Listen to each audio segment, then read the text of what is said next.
Me rastin e ditës ndërkombëtare të mamive, Krisma Gola Gunga, mami në Spitalin e Përgjithshëm Isa Grezda në Gjakov, thekson rolin thelbësor që kanë mamit në kujdesin shëndetësor të grave në periudha të ndryshme të jetës së tyre. Roli mamive është për kujdesja për grash shtatzana në momentin kur vjen për lindje.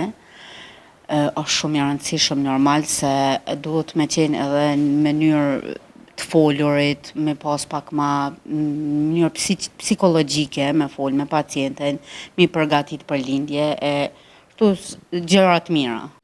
Mes tjerash, mamia Gola Gunga vuri theksin edhe të raportet që mamit kanë me pacientët e hospitalizuar në repartin e ginekologjisë.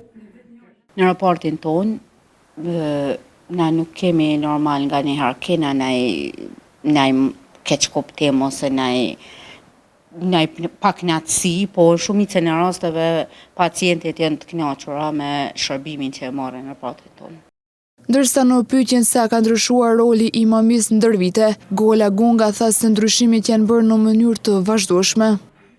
Po, normal, se ka avancuar edhe mjekësia, ka pak e ndryshime janë lindjet përpara kanë qenë, do me thonë me një dhomë kanë lind disa paciente, tash është ma ndryshe, tash se cila paciente e ka dhomën e vetë, e ka banjën e vetë, e ka CTG-n e vetë, do me thonë është krejt private. Është lehtësim edhe për juve? Po, është shumë lehtësim.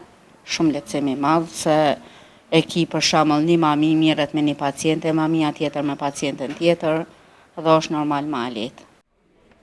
Mamit janë thelbësore për ofrimin e kujdesit të sigurt dhe të përkushtuar për gratë. Kujdesi dhe përkushtimi nuk mungon as në neonatologji, ku janë në gatishmëri 16 infermiere për kujdesin e foshnjave të posalindura, shtoi mes tjerash mamia Gola Gunga.